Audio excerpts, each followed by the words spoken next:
Live from downtown Detroit, home of WDIV and Click on Detroit, Local 4 News at noon starts now. Developing right now, an investigation underway in Detroit after a man is found shot, bound with electrical cords, and set on fire. Our Nick Monticelli has a look inside the investigation. The president holds a surprise news conference overseas. I'll tell you the way I look at it. It's a total hoax. It's a disgrace. While back at home, the Senate starts its trial, a marathon first day of bitter partisan debate that went into the early hours of the morning. A lot of people are asleep right now, all over the country, because it's midnight. And provoked this sharp rebuke from the Chief Justice of the United States. But I do think those addressing the Senate should remember where they are. Opening arguments beginning in about an hour. New at noon, a look at what we can expect. And we want to give you a live look right now from the U.S. Capitol, where it's all going to continue today. This marks just the third time in U.S. history that a president has faced removal from office. The impeachment trial topping our news here at noon. Thank you for joining us. I'm Evrod Cassidy. After a long and bitter debate to open the proceedings that went well into the night, senators are going to listen to opening arguments as the impeachment trial of President Trump continues in Washington. Now, in the meantime, reaction is pouring in regarding the proceedings, and we just caught up with U.S. Representative Brenda Lawrence in Southfield. We're also hearing from Democratic senators who are not pleased with how proceedings went on Tuesday. So my point for those who are not as familiar with the background to where we are right now as they might be, is what a bizarre aberration this proceeding has become against a long and otherwise uncheckered background of American legal tradition. It is, as Leader Schumer said, a dark day from a dark night. This is a challenge to us as a country. Who are we, and what do we expect our democracy to look like?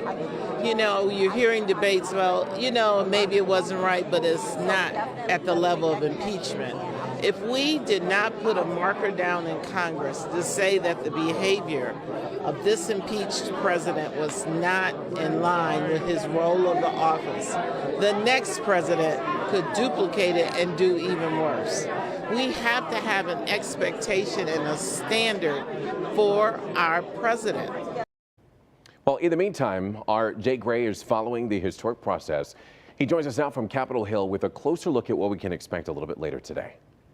Day one was a marathon, 13 hours. A fair trial requires witnesses in order to provide the truth, the whole truth, and nothing but the truth. Of partisan bickering. This all supposedly started because of a whistleblower. Where is that whistleblower? The arguments at times intense. And they lie. And lie and lie and lie. And personal. The only one who should be embarrassed, Mr. Nadler, is you. Frustrating Supreme Court Justice John Roberts presiding over the historic trial. I think it is appropriate at this point for me to admonish both the House managers and the President's counsel in equal terms to remember that they are addressing the world's greatest deliberative body.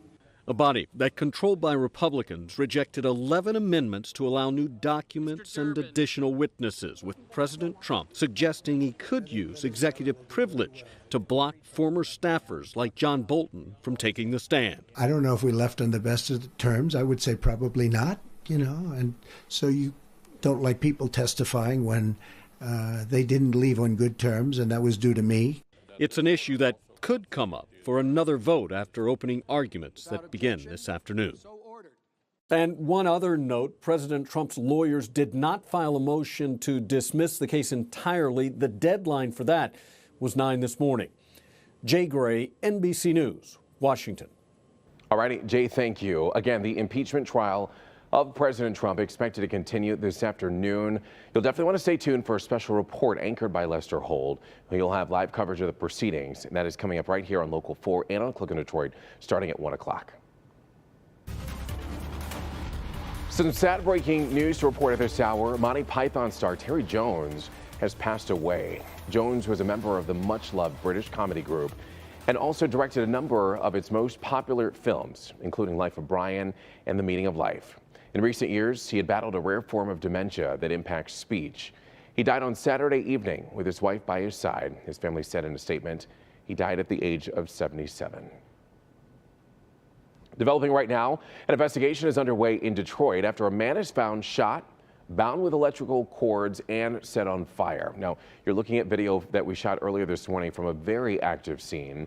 It happened in the area of West Outer Drive in Westbrook. That's on the city's west side. Our Nick Monticelli has this report on what surrounded this crime.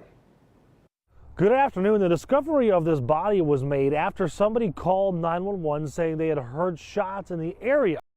Take a look at the video. All of it happening at about 4:15 this morning on Westbrook, not far from Outer Drive, Detroit's west side. The caller again said they heard shots. That's why they called 911. So when police got there, they found the victim who had been shot.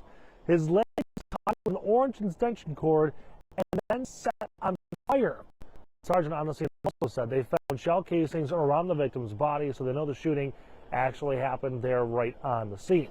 They also said that a witness saw a vehicle leaving the area. The suspect is described as an African-American male. He was wearing a gray hoodie, driving a light color minivan, and armed, again, because of that shooting. Believe it or not, that's really all the details we have on this. It's a horrible situation that somebody would essentially be bound, shot, and burned like this, but detectives don't quite understand yet what was happening there. They're working to identify the victim formally through the medical examiner's office. Evidence techs were there collecting evidence as best they could, but there's just a whole lot of question marks in this. So if you know anything about this, happen to recognize a vehicle in that area, that light colored minivan, around 4:15, 4:20 this morning, or simply know something that could help detectives, you're urged to call the Detroit Police Department.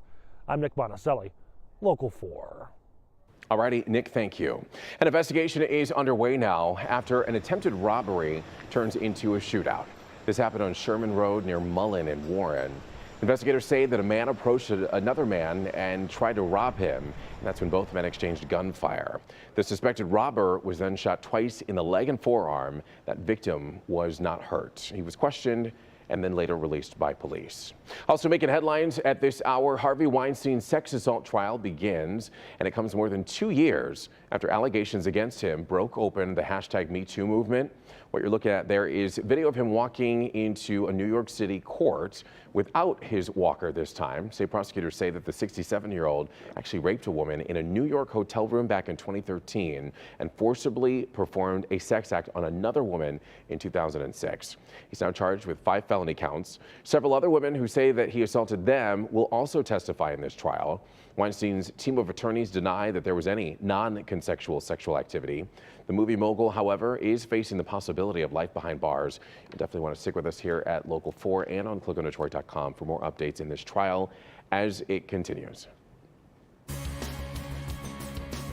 New at noon, we have this Help Me Hank recall alert as Toyota and Honda are recalling millions of vehicles because of airbag safety issues. Toyota is recalling 3.4 million cars across the world, and officials say that a mechanical error might not signal the airbags to inflate during a crash. In the meantime, Honda is recalling 2.7 million vehicles in the U.S. and Canada.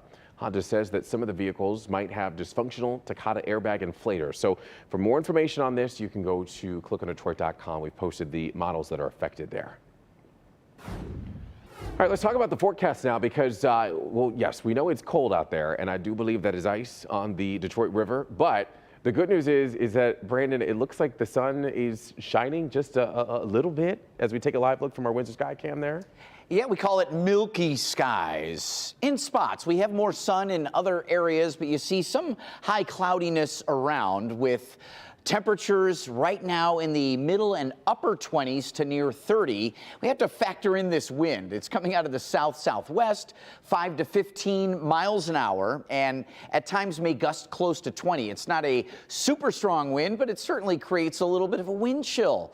Middle teens Although the feels like temp in Mount Clemens and Monroe is 20, temperatures are going to be heading into the middle 30s with a little high cloudiness around, filtering through that with some sunshine. 33 at 2 p.m. and 36 the afternoon high. Good to go for the Kings and Pistons game at the LCA this evening, falling back into the 20s. The rest of the week warming up. We have a weekend storm to discuss too, Evrod. All righty, Brandon, thank you. Still to come here on Local 4 News at noon. California is looking to classify a popular painkiller as a cancer-causing substance. We'll tell you what it is and why you most likely have it in your medicine cabinet. But first, it's here. The first U.S. case of that deadly mystery virus outbreak has led to new precautions. Screenings now being expanded at airports, and just in, new cases and deaths have been reported.